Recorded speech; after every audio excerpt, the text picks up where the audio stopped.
Hi, this is Chris Ruisi, and welcome to another episode of the Weekly Mind Jolt. In the past, I've stated and written that the reality of today's economy has one overriding message. If you're not marketing correctly and directly to your customer, you're doomed to fail. Now, today, that same message continues to be important. One of the most important tasks a business leader needs to focus on is marketing. It's also the one task that either isn't handled correctly or doesn't get the attention it deserves. Now, marketing can be a tricky discipline. It can be described as a science or described as an art form, or both.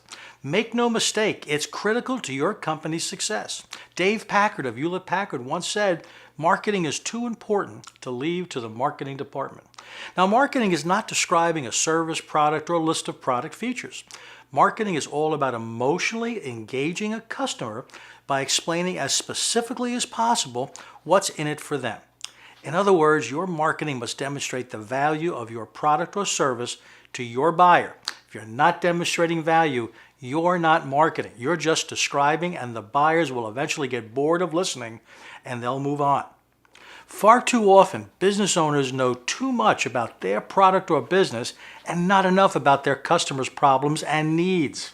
To be successful, marketing has to be directed towards what your buyers are thinking and what they need, not what you're thinking. In fact, nobody really cares what you're thinking. The only thing that matters is whether or not your efforts produce buyers and revenue, period. Now, good marketing requires three consistent ingredients. One is consistency, second is value, and next is professionalism. If you leave out even just one of them, your marketing efforts will fail. Now, let me be clear. The goal of your marketing is to get your target market to see you as the only one that provides a solution to their problem. Your buyers have to see you first as the one with the answers, so they will choose you over others. So how can you do this? It's really simple if you take these three very important steps. Number one, start with addressing these 5 points. You should describe what you do, how you do it, the needs you address, what makes you unique or sets you apart, and number 5, what benefits your buyers will realize from doing business with you. The value you offer. Step 2, conduct an audit of all of the buyer and client contact points in your business to make sure that they are congruent with your marketing value message. You should check everything from how your phone is answered to how you develop proposals and respond to customer inquiries. Leave no stone unturned. Now, here's a partial list of what you probably should be looking at.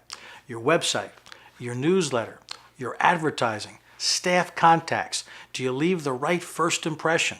You want consistency in every aspect of your marketing value message. Why?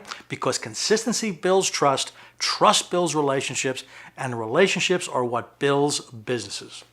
Now, the third point is be sure to train your team to deliver your message the right way.